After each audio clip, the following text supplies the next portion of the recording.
પરમ દિવસે એટલે કે તારીખ 20/5/2025ના રોજ સાંજના અંદાજિત 7 વાગે રામજી ભગવાનનું મંદિર છે, ત્યાં ફરિયાદી શ્રીના પુત્ર આરતી પૂજા માટે જાય છે. એ દરમિયાન આ આરોપી જે છે એકતાનગરમાં રહે છે અને ઇરફાન મોહમ્મદ શેખ એમનું નામ છે.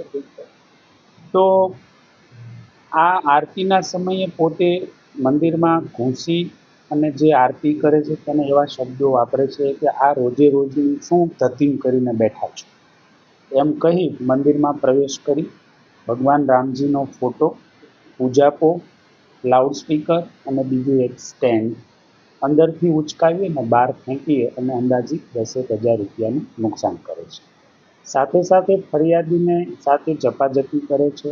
ફરિયાદીના મમ્મી ત્યાં આને છોડાવવા માટે આવે છે. દરમિયાન આ મહિલા સાથે પણ ઝપાઝપી કરી અને તેમની સાથે નિર્લજ્જ વર્તન કરે છે અને મારી નાખવાની ધમકી આપે છે.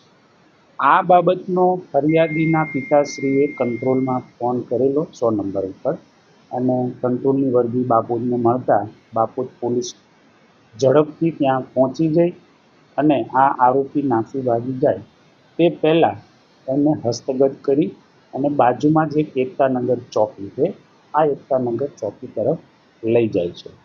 પ્રથમ આ આખા બનાવમાં ફરિયાદી અક્ષય સરાણીયાએ ફરિયાદ આપેલી છે, જેની તપાસ પીઆઈ સંગાડા કરે છે.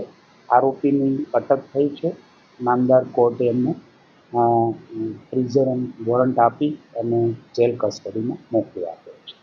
આટલું જ નહીં, આ પ્રથમ ઘટના છે. એક ગુનો બને છે, પોલીસ પહોંચે છે, આરોપીને હસ્તગત કરે છે, નજીકની પોલીસ ચોકીમાં લઈ જાય છે. તો ત્યાંના ફરજ પરના અમારા કર્મચારી છે હેડ કોન્સ્ટેબલ અર્જુનભાઈ સાથે ફરજમાં રૂકાવટ કરે છે, તેમની સાથે ઝપાઝપી કરે છે અને વ્યથા કરવાની કોશિશ કરે છે અને ટેબલ ઉપરનો જે કાચ છે એને તોડી સરકારી મિલકતને અંદાજિત 5,000નું નુકસાન કરે છે.